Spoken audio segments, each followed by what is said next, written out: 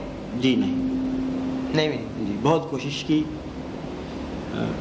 اور حرم میں جب آپ پہلی دفعہ حج کرنے گئے تھے، جی پہلی دفعہ جب آپ کی نظر خانہ کعبہ پہ پڑی تو آپ کے کیا تاثرات تھے؟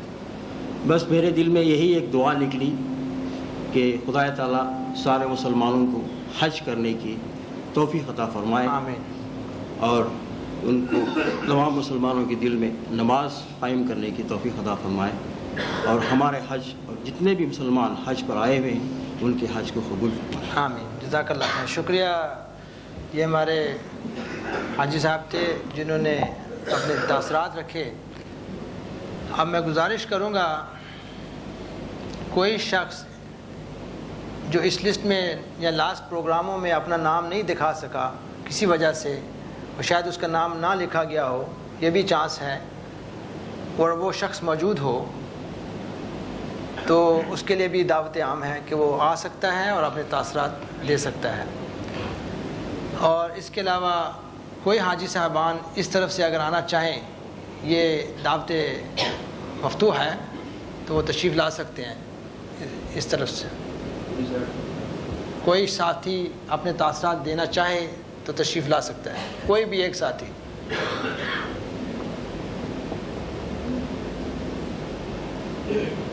کے تاثرات دل میں رکھنے ہیں۔ میرے دائیں کی طرف سے کچھ آنا چاہیں گے کچھ لوگ؟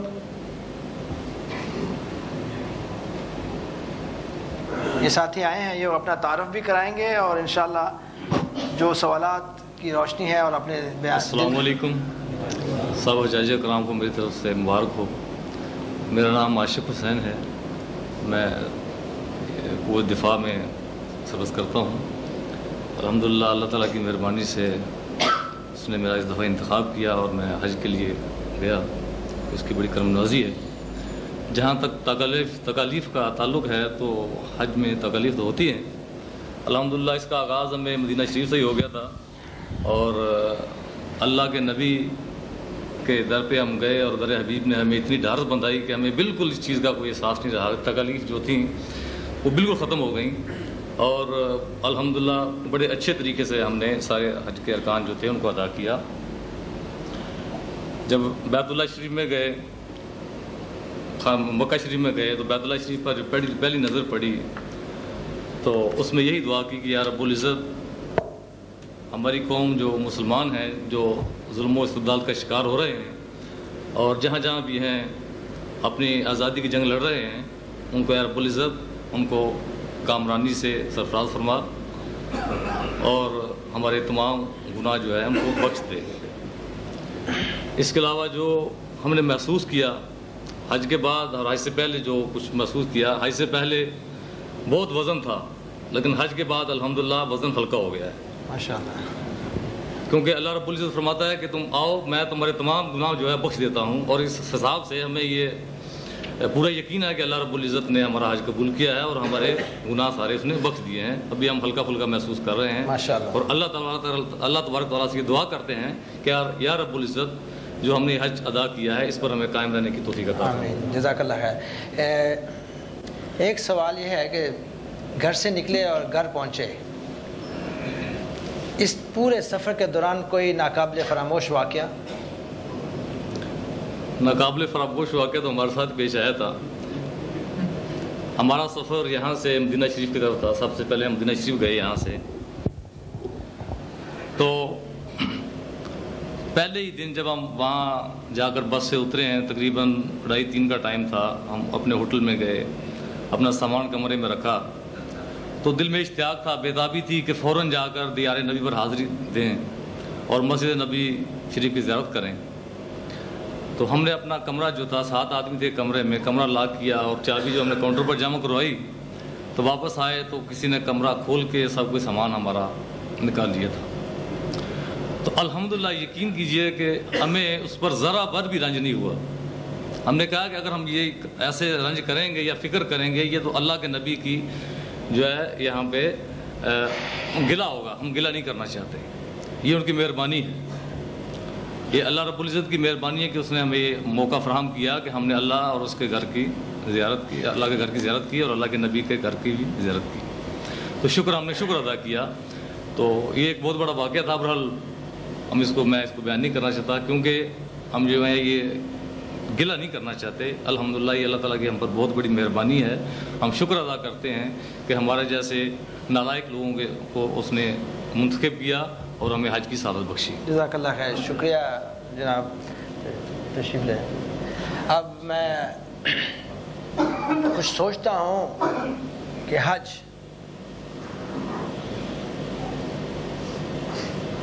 اردو میں لکھیں تو 2 لفظ ہیں، ہا اور جیم، انگلش میں لکھیں تو 3 ہیں، HAJ، یہاں حاجی لگانا تو آئی بھی لگا لیں ساتھ، تو مفہوم حج کا ہے۔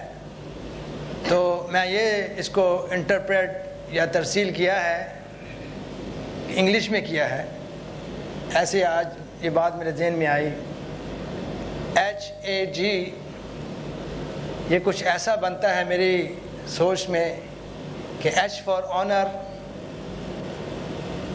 A for Almighty Allah, and J for journey.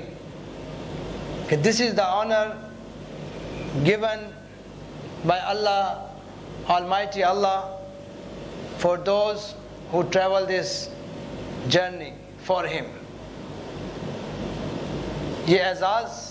یہ اعزازی مفہوم بنتا ہے جو آج میرے ذہن میں آیا، شاید کسی کے دل کو اپیل کرے یا نہ کرے، اور حقیقت میں یہ اعزاز اللہ کی طرف سے ہے، اور یہ عبادات جو ہیں، عباداتوں میں سے ایک عبادت ہے۔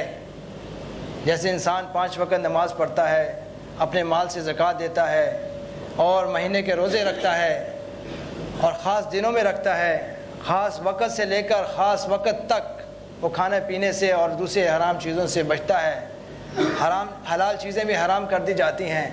اور یہ حج کا جو وقت ہے یہ بھی ایک ایام دن مخصوص ہیں، اور مختلف مراحل میں ہے، مختلف مقامات میں جا کر، اور ان کے سفر کرتے ہوئے انسان اس عبادت کو کرتا ہے جو صرف زندگی میں ایک بار فرض ہے ان لوگوں کے لیے جو اس کی طاقت رکھتے ہیں۔ میں انشاءاللہ الحمدللہ میں بھی آپ جیسا ایک اسی سال حج کر کے آیا ہوں۔ حج تو میں نے پہلے 93 میں بھی کیا تھا الحمدللہ، لیکن جب یہ تربیتی پروگرام ہو رہا تھا میں ہر حاجی کو مل رہا تھا، استقبال بھی کیا ان کا اور خدا حافظ بھی کیا۔ اس وقت تک میرا کوئی ارادہ حج کرنے کا نہیں تھا۔ جب بھی خیال آتا تھا تو یہ سمجھتا تھا کہ انشاءاللہ اگلے سال میری جاب کے 10 سال پورے ہوں گے، چھٹی ملے گی تو پھر جاؤں گا، یہ میرے دل میں بات تھی۔ اس سال کے لیے میرے دل میں کوئی ارادہ نہیں تھا، لیکن اگلے سال جو آنے والا سال ہے اس میں میرا ارادہ بن رہا تھا، اور ہر جانے والے سے یہ میں دعا کے لیے درخواست کرتا تھا کہ آپ ہمارے لیے دعا کریں، آپ ہمارے لیے دعا کریں، آپ ہمارے لیے دعا کریں۔ مصافحہ کرتا جاتا تھا اور زبان سے یہ درخواست کرتا تھا کہ آپ ہمارے لیے دعا کریں، اور نہ جانے کس کی دعا نے اللہ کے ہاں قبولیت فرمائی اور وہ مجھے لے گیا۔ اللہ نے اس سال کے لیے بھی مجھے چن لیا۔ میرے وہم و گمان بھی نہیں تھا، میرے پاس چھٹی بھی نہیں تھی، اور میں سوچ بھی نہیں سکتا تھا کہ میں کیسے جاؤں گا اور کیا ہو گیا۔ مجھے تو ایسے لگتا ہے، حقیقت میں پوچھیں کہ مجھے کوئی ایسے اٹھایا ہے کسی نے اور حج کرایا ہے اور واپس چھوڑ گیا ہے۔ یقین کیجئے میں خود حیران ہوں کہ یہ ہوا کیا ہے، یہ ہوا کیا ہے، یہ کیسے ہو گیا۔ میری عقل جو ہے، لوگ کہتے ہیں یہ ڈاکٹر صاحب بڑے عقل مند ہوتے ہیں، یہ انجینئر بڑے عقل مند ہوتے ہیں، یہ فلاں بڑے جو ماہر فلسفے ہوتے ہیں فلاں ہوتے ہیں، یہ بڑے ذکی ہوتے ہیں۔ حقیقت میں یقین کیجئے کہ یہ کام نہیں کرتا۔ یہ کیسے ہو گیا؟ لیکن اللہ کا فضل و کرم ہے کہ اس نے مجھے پھر ایک دفعہ موقع دیا کہ میں وہاں سے ہو کر آیا اور آپ کے ساتھ ہی گیا۔ کچھ بات میں ایک حاجی صاحب نے جو بات کی کہ مشکل ترین جو وقت تھا طواف افاضہ کے وقت اور رمی جمر عقبہ کے وقت جہاں 30 35 یا 36 کے قریب حجاج ایک ہی دن میں جن کا انتقال ہوا اور فوت ہوئے، اور یقین کیجئے کہ تینوں دن رمی جمرات ہاتھ ایسے رکھ کر اور ایسے جمری رمی کی ہے، اور میں حیران ہوں کہ لوگ کہتے ہیں کہ رش ہے، مر رہے ہیں لوگ، پریشان ہیں لوگ، یہ سارا کچھ کیا ہے؟ میں نے وہ 93 میں بھی میرے ساتھ واقعہ ہوا تھا۔ یہ ہوتا اس لیے ہے کہ جیسے ہم نے حافظ میاں صاحب نے جانے سے پہلے بھی لوگوں کو نصیحت فرمائی تھی، اور جو ترتیب رکھی ہے کہ یہ کام 4 کرنے ہیں، یہ کام ہیں، آپ اس کی ترتیب کو آگے پیچھے بھی کر سکتے ہیں۔ اگر رمی کے وقت رش ہے، مشکل ہے، تو آپ طواف کر سکتے ہیں۔ اگر طواف کے وقت مشکل ہے تو آپ قربانی کی طرف جا سکتے ہیں۔ اگر اس طرف مشکل ہے تو آپ تقصیر اور بال کاٹنے کی طرف جا سکتے ہیں۔ آپ ترتیب کو آگے پیچھے کر سکتے ہیں، لیکن کرنا تو ضرور ہوگا، لیکن شرط نہیں کہ پہلے لازم رمی ہی کرنی ہے اور پھر طواف ہی کرنا ہے اور پھر قربانی ہی کرنی ہے اور پھر بال ہی کٹوانے ہیں۔ یہ ترتیب جب ایک بہت بڑا ہجوم اسی ترتیب کو پکڑتا ہے تو وہ حادثات ہوتے ہیں۔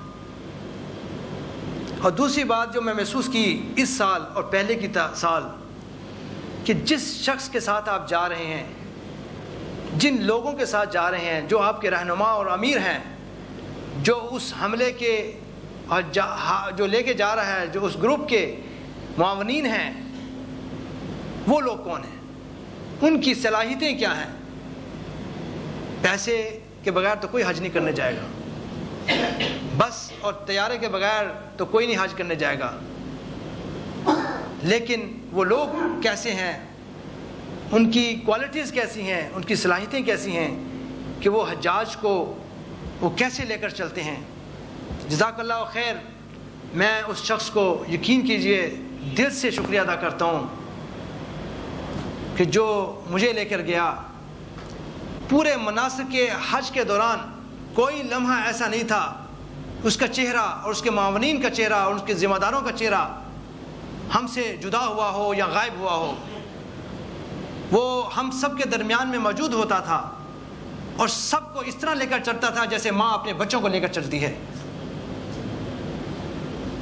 اور ترتیب اور ہدایات کا یہ نظام تھا کہ میں یہ کہہ دوں کہ اس سے بہتر نظام میں نے کسی مقابل اور کسی حج کے پاس شاید نہیں دیکھا ہے اور شاید نہ دیکھوں گا۔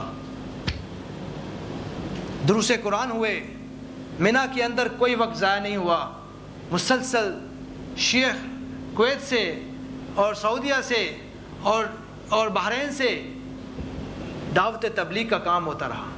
کسی کو فرصت نہیں تھی کہ وہ خوشگپیوں میں اور سونے میں اور کھانے پینے میں اور یا دوسری باتوں میں مشغول رہے۔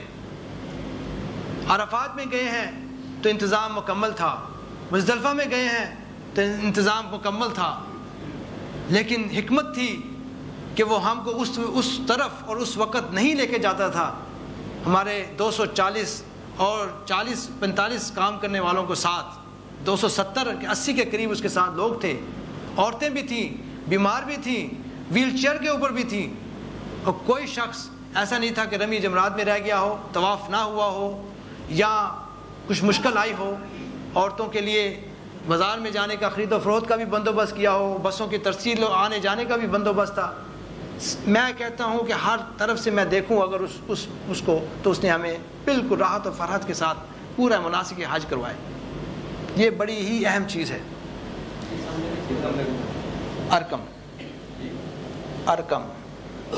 حملت ارکم محرک سے ارکم۔ اور میں بحیثیت ڈاکٹر کے گیا تھا، اور میرے اتفاق کے ساتھ کہ ایک اور ڈاکٹر بھی تھے اور ایک لیڈ ڈاکٹر بھی تھیں، ہمارا پورا ٹیم تھی ایک، اور مکمل طبی سہولتوں کے ساتھ ہم نے ان کو افادہ دیا۔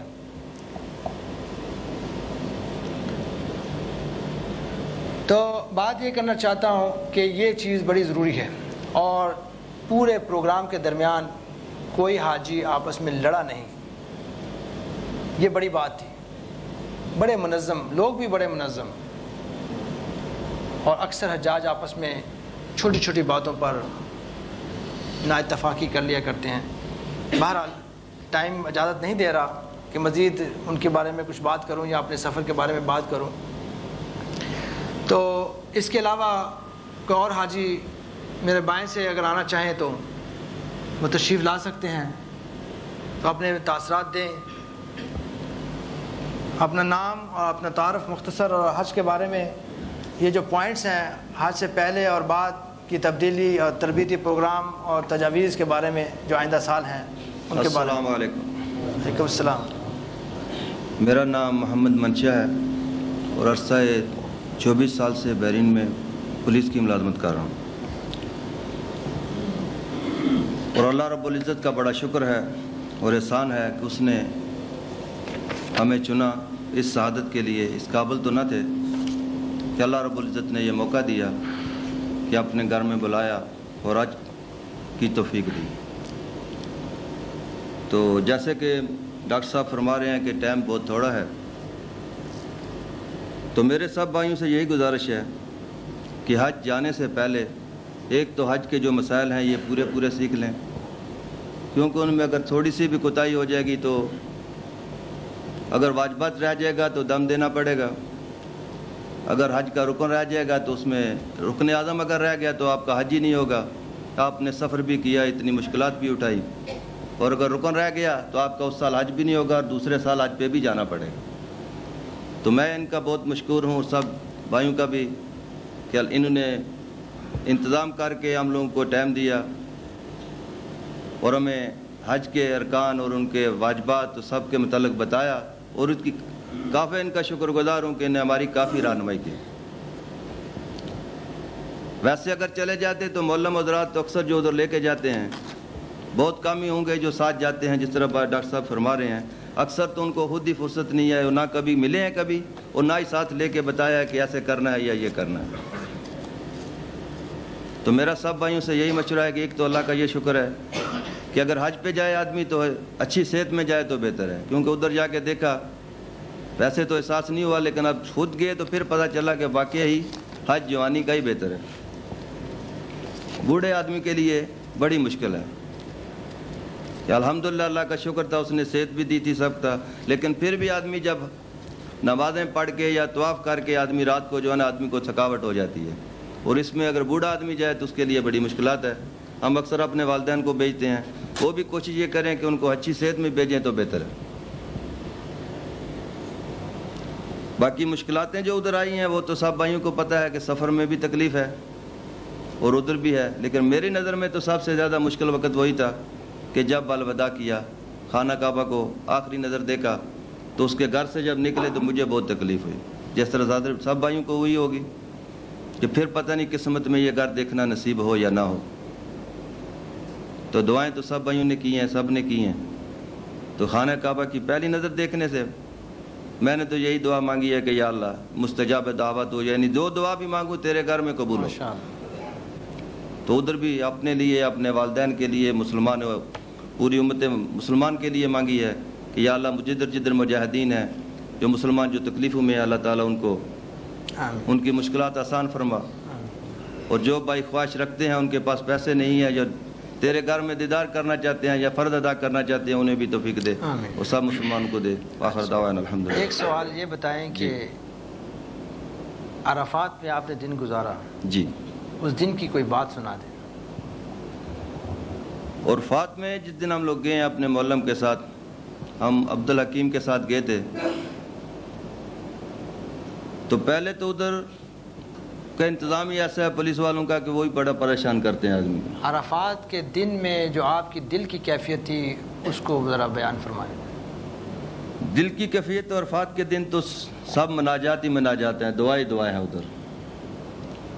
جب مغرب تک آدمی جو ہے نا ادھر. کیا بارش ہوئی تھی؟ جی ہاں, بارش بھی ہوئی ہے, وہ تو سب آپ بھی گئے تھے, سب بھائیوں کو پتہ ہے ماشاءاللہ.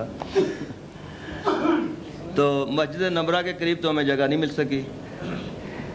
جزاک اللہ خیر. باقی عرفات میں ہم لوگ سب ادھر دعائیں کی, مناجات کی, اللہ سے گڑ گڑا کے معافی مانگی, دعائیں کی سب مسلمان بھائیوں کے لیے, اپنے لیے, امت نبی صلی اللہ علیہ وسلم کے لیے. یہاں تک سنا تھا اور یہیں سے تربیتی پروگرام میں ہی سنا تھا کہ کوئی شخص اس دن اگر سویا ہوا بھی ہے اور اس گھڑی کے اندر, ان اوقات کے اندر کسی ذریعے سے وہاں سے گزر کے بھی چلا گیا ہے تو اس کا حج ہو جاتا ہے. یعنی رکن اعظم تو وہی ہے, یعنی اس تو اللہ تعالیٰ کی بڑائی دیکھیں کہ وہ چاہتا ہے کہ کوئی میرے پاس سویا ہوا بھی آ جائے, میں اس کو بھی یہ تحفہ دے دوں, اس کے اوپر بھی یہ کرم اور اس کو بھی حجاج کی لسٹ کے اندر شامل کر لوں. اب اس سے بڑھ کر اگر ہم خود ہی سوئے رہیں, اپنی عبادتوں کو کرتے ہونے کے باوجود بھی, فرائض پورے کرنے کے باوجود بھی ہمارا رخ, ہماری سوچ اور فکر اللہ کی طرف اگر نہیں ہے تو کہیں نہ کہیں خلل ہے. اللہ تو فیصلہ کر چکا ہے کہ میں نے اس انسان کو, جس کو اس زمین کے اوپر اپنا خلیفہ بنا کر بھیجا ہے اور جس سے محبت کی ہے, اور اس خلافت کے منصب کو دیتے ہوئے ملائکہ نے بھی اور جنوں نے بھی اور شیاطین نے بھی یہ اعتراض اور سوال تو کیے اللہ سے, لیکن اللہ کا جو اعزاز ملا وہ انسان کو ملا, اور وہی حکمت والا ہے کہ جس کو دیا وہ تو چاہتا ہے کہ یہ رخ سیدھا کر لیں, بس رخ سیدھا کرنے کی دیر ہے. اللہ اپنی رحمتیں آپ پر نازل کرنے کے لیے تیار ہے, وہ کرتا ہے اور ہوتی ہیں, جن پہ ہوتی ہیں وہ جانتے ہیں, وہ محسوس کرتے ہیں کہ اللہ کیسے ان کے کام کرتا ہے. ان کی دل کی بات اگر دل میں ہے وہ پوری کر کے سامنے رکھ دیتا ہے. وہ یہاں تک مہلت نہیں دیتا کہ انسان اپنی زبان سے ادا کرے. بعض دفعہ انسان کے ساتھ یہ بھی واقعات ہوتے ہیں کہ وہ سوچتا ہے, چیز سامنے اللہ تعالیٰ پوری کر دیتا ہے.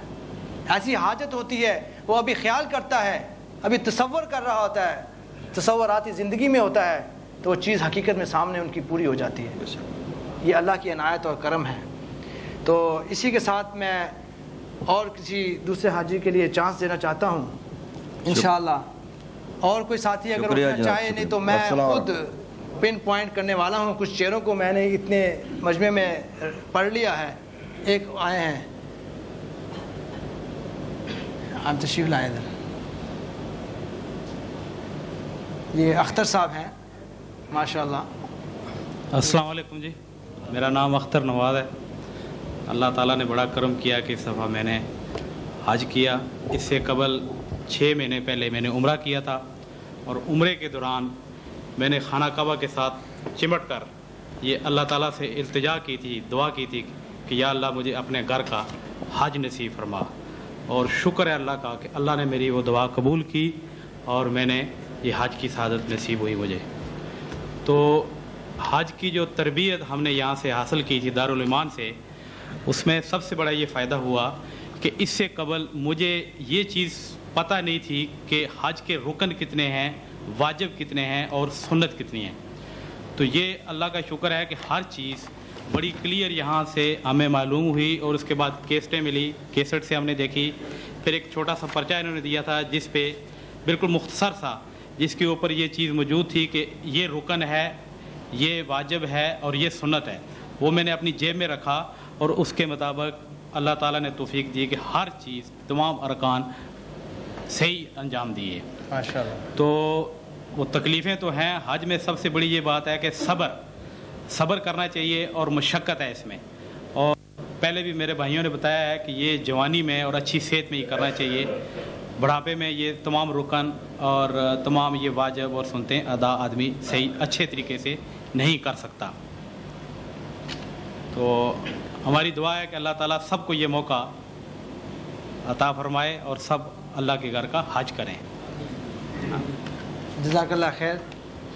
ان چہروں میں سے ایک چہرہ ہے, اگر آپ حج کر کے آئے ہیں آپ تشریف لے آئیں. شکریہ اختر صاحب. اگلے حاجی صاحب آ رہے ہیں اور انشاءاللہ وہ اپنا تعارف بھی کرائیں گے. السلام علیکم, میرا نام طاہر حمید ہے جی, اور کافی عرصے سے بحرین میں ہوں. اللہ نے مجھے توفیق دی کہ اس سال میں حج کر سکوں. اس کے لیے اللہ کا بہت شکر ادا کرتا ہوں. آپ لوگوں کا تربیتی پروگرام بھی میں نے سنا تھا, دیکھا تھا, اس سے کافی مدد ملی.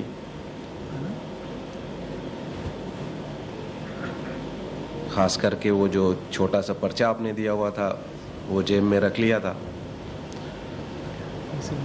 اس سے ہر روز کے پروگرام کا پتہ چل جاتا تھا. اور خدا کے فضل سے کسی قسم کی ہمیں کوئی مشکلات نہیں آئی. جیسے کہ ابھی ڈاکٹر صاحب کہہ رہے تھے, ہمیں بہت اچھا گروپ مل گیا تھا اور انہوں نے ہر چیز بہت ہی اچھے طریقے سے آرگنائز کی ہوئی تھی. اور ابھی ڈاکٹر صاحب ایک بات کہہ رہے تھے عرفات کے میدان میں, واقعی وہ ایک ایسا دن تھا کہ نہ کبھی آدمی نے دیکھا ہو. اس دن ہم لوگ ایک پہاڑی کے اوپر بیٹھے ہوئے تھے اور دعا مانگ رہے تھے, اور اب میری جو ہے نظر آسمان کی طرف تھی, اور اس طرح محسوس ہو رہا تھا کہ جیسے آسمان سے نور برس رہا ہے. ماشاءاللہ. بادل چھائے ہوئے تھے اور ان میں سے سورج کبھی نکلتا تھا کبھی چھپتا تھا. وہ منظر جو ہے میں ساری زندگی نہیں بھول سکتا. ماشاءاللہ. الحمدللہ. اللہ تعالیٰ آپ کو پھر موقع دے, اور جو نہیں جا سکے ان کے لیے بھی دعا کریں انشاءاللہ. میں یہ گزارش کروں گا کہ آپ نے یہ پروگرام اٹینڈ کیا تھا. جی ہاں جی. اور اب یہ ایک سوال ہے کہ آئندہ سال کے لیے ان پروگراموں کے بارے میں آپ کچھ کہنا چاہیں گے؟ نہیں, میرے خیال میں تو جو آپ لوگوں نے کیا ہوا ہے, آپ کو اللہ اس کا جزا دے, بہت اچھا ہے, اور اس میں ہر چیز جو ہے بہت کلیئر ہے, اس سے آدمی کو سمجھنے میں بہت آسانی ملتی ہے. اور میرے خیال میں تو جو آپ کر رہے ہیں وہ بہت ہی بہتر ہے, اور انشاءاللہ آپ کو اللہ توفیق دے کہ آپ اس کو کنٹینیو کریں. آمین. ہماری گزارش ہے کہ آپ بھی ہمارے ساتھ ہوں انشاءاللہ. جی انشاءاللہ. تو جزاک اللہ خیر. شکریہ. یہ تھے تاثرات کے ساتھ. اس کے لیے ہاں آئیں, ضرور آئیں.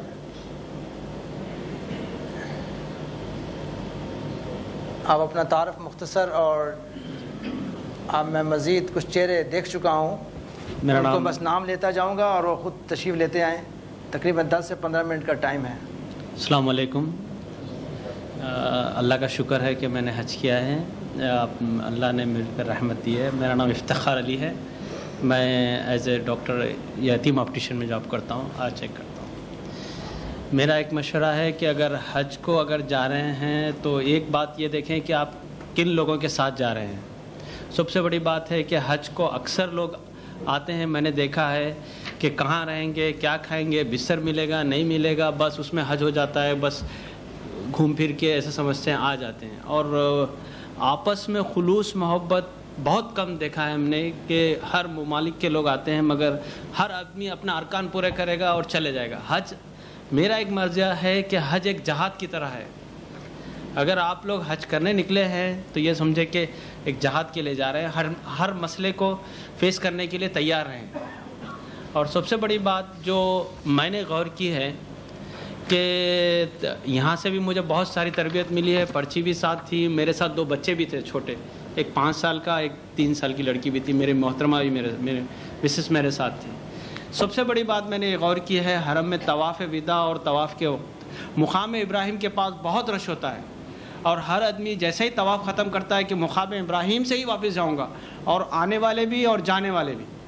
تو میرا ایک مشورہ ہے, میرا ایک تجربہ ہے, میں نے عمرہ بھی کیا ہے, اور جب ہی کیا عمرہ, پہلی بار میں نے مکے کو دیکھا. مقام ابراہیم سے واپس نہ جائیں, آپ کا طواف ختم ہو گیا, تھوڑا سا اور آگے بڑھ جائیں, تھوڑا اور آگے بڑھ جائیں, وہاں پہ بالکل کھلی جگہ ہے, دوسرے دروازے سے باہر نکلے, وہاں سے ہی نکلنے کی کوشش مت کریں. اپنے بھائیوں کو, اپنے لوگوں کو بہت تکلیف ہوتی ہے. میں نے غور کر کے دیکھا ہے کئی لوگ وہاں کچلے جا رہے ہیں, اور وہ جو لائن دیکھنے کے لیے جو رک رہے ہیں لوگ کہاں سے ہے, اس میں دیکھیں بہت سارے لوگ دب جا رہے ہیں, کوئی پکار رہے ہیں, کوئی کچھ کر رہے ہیں. تو میں نے بول رہا ہوں کہ آپ لوگ بھلے عالم سے پوچھیں, فقہ سے پوچھیں, آگے بڑھ جائیں. بھلے ہی طواف کعبے کا اور آدھا کر سکتے ہیں, باہر بالکل خالی ہے وہ دوسری طرف, اور وہ دروازے سے نکل سکتے ہیں. مقام ابراہیم پہ ختم ہوا, جلدی سے نکلیں گے, وہ لوگ آ رہے ہیں, ہم لوگ نکل رہے ہیں. طواف وداع میں یا طواف ہر اس میں جو تکلیف ہوئی ہے میں نے دیکھا ہے, اور میں نے کئی بار ٹھہر کے اوپر سے بھی دیکھا ہے کہ بہت سارے لوگ یہیں پہ تکلیفیں کر رہے ہیں اور یہیں سے شروع کرتے ہیں اور یہیں ختم کریں گے. تھوڑا آگے بڑھ جائیں, انشاءاللہ ٹھیک ہو جائے گا. اور حافظ صاحب نے بھی فرمایا تھا کہ طواف ختم ہونے کے بعد نماز کہیں بھی پڑھ سکتے ہیں. بہت سہولت ملی مجھے یہاں سے کیسٹ دیکھنے سے اور سارے چیزوں میں. اور ایک بات یہ رکھیں کہ حج قبول کرنے والا اللہ ہے, چاہے ہم کریں یا نہ کریں, سب کا حج اللہ تعالیٰ قبول کرے گا, وعدہ ہے. مگر کسی کو تکلیف نہ دیں. میں نے دیکھا ہے اکثر لوگ اپنے ارکان پورے کریں گے, میری فیملی, میرا دوست, میرا بچہ, میرا کھانا مل گیا بس, دوسرے کو کوئی نہیں, میرا حج ہونا. ایسا حج اللہ تعالیٰ کو پسند نہیں ہے. آپ کسی مسلمان کو تکلیف دے کر, کسی بھائی کو تکلیف دے کر حج کریں گے تو میں نہ سمجھتا ہوں کہ اپنے دل کو بھی قبول ہوگا. تھوڑا برداشت بھی کریں, ہمت بھی کریں, انشاءاللہ سب خیر. جزاک اللہ خیر, شکریہ بہت بہت. اور ہمارے دارالایمان کے استاذہ میں سے اور عاملین میں سے 2 استاد قاری ایوب صاحب, چلیں میں شکریہ, قاری محمد ایوب صاحب اور قاری امانت صاحب بھی اس سال حج کی سعادت حاصل کر چکے ہیں.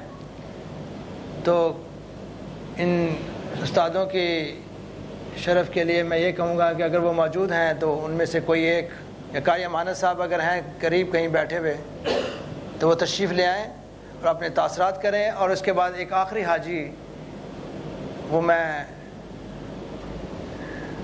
ہیں قاری امانت صاحب, بلائیں ذرا ان کو بھی بلائیں گے. جی ایک اور حاجی, بس 2 منٹ.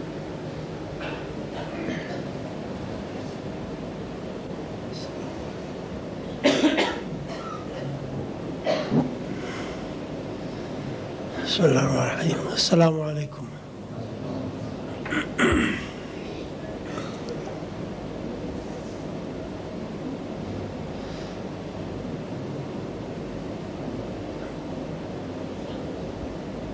بعض دوستوں نے جو اپنے خیالات اور تاثرات دیے ہیں, میرے کوئی ان سے مختلف نہیں ہیں. بہرحال یہ میں ایک ہی بات کہوں گا کہ جو تربیتی پروگرام دارالایمان پہلے حج سے پہلے جو کرتا ہے اور حجاج کرام کی تربیت ہوتی ہے, خاصا اس میں رہنمائی خاصی ملتی ہے. اور اگر اس کے علاوہ یعنی معلمین حضرات جو یہاں سے تشریف لے جاتے ہیں حجاج کرام کو لے جانے کے لیے, اگر ان سے بھی مناسب رابطہ قائم کر لیے جائے اور تاکہ وہ رہنمائی میں حجاج کرام کے ساتھ تعاون کریں تو بہت زیادہ بہتر رہے گا. جزاک اللہ خیر. یہ اتفاق کی بات ہے کہ جب رمضان کا پروگرام تھا اس وقت بھی کچھ تجاویز ایسی آئی تھیں. یہ اتفاق ہے یا سوچ کی بات ہے کہ ان کا جواب جو تجاویز رکھ کے جا رہے ہوتے ہیں تو پہلے تیار ہوتا ہے. اسی سلسلے میں جو قاری صاحب نے جو تجویز دی ہے کہ جو مقابلوں سے رابطہ کیا جائے یا ان کے بارے میں کچھ رہنمائی کی جائے, کہ ہم نے اسی سال پہلی دفعہ ایک سوال نامہ بھی تیار کر رکھا ہے جو آپ تمام حجاج کو دیا جائے گا, جس میں بڑے مختصر سے تاثرات اور معلومات ہمیں ملیں گی آئندہ سال کے لوگوں کے لیے, ان کی رہنمائی کے لیے اور ان کی تربیت کے لیے. یہ سوال نامہ آج ہی تیار کیا ہے اور بڑا مختصر اور جامع نقطہ نظر ہے اس کے اندر, لیکن گزارش سب سے ہے اور بڑی مضبوط گزارش ہے, التجا ہے کہ اس کو ضرور پر کریں, اس کے سوالات کا جواب ضرور دیں, اور اس کاغذ کو جس حاجی صاحب کے پاس پہنچے, انشاءاللہ سب کے پاس پہنچے گا, یہ دارالایمان کے استقبال میں ضرور پہنچا دیں. اور کوئی حاجی اپنا نام ظاہر مت کرے, یہ خاص گزارش ہے. یہ رینڈم سٹڈی کہہ لیں, آج کل کے جدید علوم نظام کے دوران ایسی ریسرچ اور سٹڈی کی جاتی ہے, اور ہم بھی کسی سے کم نہیں. اگر دینی مسائل ہیں یا شرعی مشکلات ہیں یا کچھ تربیتی پروگراموں کی تربیت میں ہم نے ترقی کرنی ہے, اس کو اچھا بنانا ہے, اس کو اس کو اندازہ لگانا ہے اور صحیح رہنمائی کرنی ہے، اور رہنمائی کرنے کے لیے ہمیں خامیوں اور اچھائیوں کا جب تک اندازہ نہیں ہوگا ہم کسی سے کوئی بات نہیں رکھ سکتے۔ انشاءاللہ مجھے امید ہے کہ اس سوال نامے کے وصولی کے بعد، ہم اس کے انالیسس کرنے کے بعد، اس کا تجزیہ کرنے کے بعد، جو اپنا لمحہ جو فکر ہے اس کو اس میں تبدیلی، اور جو انداز ہے اس میں تھوڑی سی تبدیلی، اور جو رہنمائی ہے اس کو بہتری، اور اس کو بہتر بنانے کے لیے انشاءاللہ آپ دیکھیں گے کہ اسی پلیٹ فارم کے اوپر اس سال سے زیادہ اچھا پروگرام ہوگا، اور حجاج کے لیے زیادہ بہتر معلومات ان کو یہاں سے مل سکیں گی انشاءاللہ۔ تو یہ سوال نامہ جو ہے جائزہ رپورٹ سفر حج 1421 ہجری کے نام سے یہ تیار کیا ہے، یہ 1 صفحے کا سوال نامہ ہے تقریباً، اور یہ بڑا ہی مختصر اور بڑا ایزی ہے، کوئی تفصیل نہیں چاہیے، جسٹ آپ نشان لگاتے جائیں سوال ہاں نہ کے اوپر، اور اس کو آپ کو جو آپ کو مل جائے گا انشاءاللہ آپ ضرور ہمیں واپس کیجئے۔ اور جو یہ کسی سے مشورہ کر کے مت کریں پلیز، اپنے خود اس کو اندازہ دیں تاکہ ہمیں صحیح بات ہو۔ اگر سب نے ہاں لکھا ہے تو سارے ہاں لکھتے جائیں گے، یہ کوئی امتحانی پیپر تو ہے نہیں ہے، یہ ہماری ضرورت ہے جو آپ کی مشوروں کی روشنی میں ہوگی، تو انشاءاللہ یہ آپ کو پہنچا دیا جائے گا۔ اور اس کے بعد اگر کوئی حاجی لاسٹ ہے کو بیان کرنا چاہتے ہیں تو پلیز آ جائیں۔ السلام علیکم ورحمۃ اللہ وبرکاتہ۔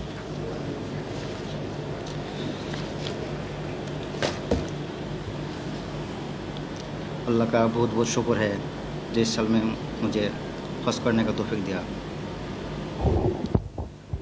میں پہلا 98 میں عمرہ گیا تھا، اس ٹائم سے میرا دل میں ایسا تمنا آیا جو ہم حج کرے گی۔ اس سال میں حج کے لیے ہم پہلا 1 سال سے ہم میرا ارباب کو بولا جب ہم حج میں جائے گی، میرا فکر تھا ارباب دے گا نہیں دے گا، بہت فکر تھا میرا۔